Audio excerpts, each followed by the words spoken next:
আপনারা অনেকেই ডার্মা রোলারের বিষয়ে জানতে চেয়েছেন। ডার্মা রোলারটা কিভাবে কাজ করে এবং ডার্মা রোলার আসলে এফেক্টিভনেস কতটুকু চুলের গ্রোথের ক্ষেত্রে। দেখেন, ডার্মা রোলিং আমরা বলছি। ডার্মা রোলিং হচ্ছে এই রোলারের মাঝখানে অসংখ্য ছোট ছোট নিডেলের মতো জিনিস রয়েছে।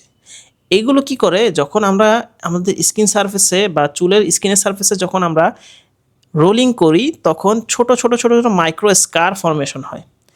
এই যে ছোট ছোট মাইক্রো স্কার ফর্মেশন হচ্ছে, তখন আমাদের স্কিনের মাঝখানে যে ক্যাপিলারিগুলো আছে, সেই ক্যাপিলারিগুলোর মধ্যে ব্লাড সার্কুলেশন সাপ্লাইটা বেড়ে যায়।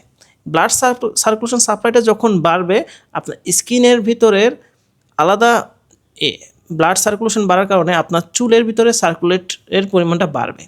তো যখন আপনি মিনোক্সিডিল বা আদার কিছু ইউজ করবেন, টপিক্যাল সলিউশন ইউজ করবেন, এর আগে যদি আপনি ডার্মা রোলিংটা করেন, তাহলে তার efficacy normal minoxidil spray use করার থেকে বেশি হওয়ার সম্ভাবনা থাকে। এছাড়াও যখন আপনি পিআরপি দিচ্ছেন, পিআরপি দেওয়ার সময় যদি আপনি ডার্মা রোলিংটা করেন, তাহলে কী হবে, তার এফিকেসিটা বাড়বে। এই যে মিনোক্সিডিল, পিআরপি, এই জিনিসগুলো কিন্তু একটা লিমিটেড স্টেজে আপনার হেয়ার ফল রোধ করার ক্ষেত্রে ভালোভাবে কাজ করে। এখন আপনার টাক রয়েছে, সাপোজ ধরুন আপনার এই জায়গায় কোনো ধরনের চুল নাই, সেই জায়গায় কিন্তু আপনি রোলিং করলে, মিনোক্সিডিল স্প্রে দিলে এতটা এফেক্টিভনেস বা কোনো ধরনের নতুন চুল গজানোর সম্ভাবনা থাকে না।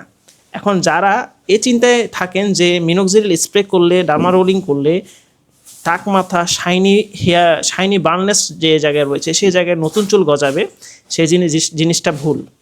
ঠিক আছে, সেই জায়গায় আপনাকে অবশ্যই হেয়ার ট্রান্সপ্লান্ট করতে হবে। যে জায়গায় আপনার পাতলা চুল রয়েছে, ডিফিউজ প্যাটার্ন রয়েছে, সেই জায়গায় আপনি ডার্মা রোলিং করে মিনোক্সিডিল এবং পিআরপি থেরাপি দিলে ভালো একটা ফলাফল অবশ্যই পাবেন।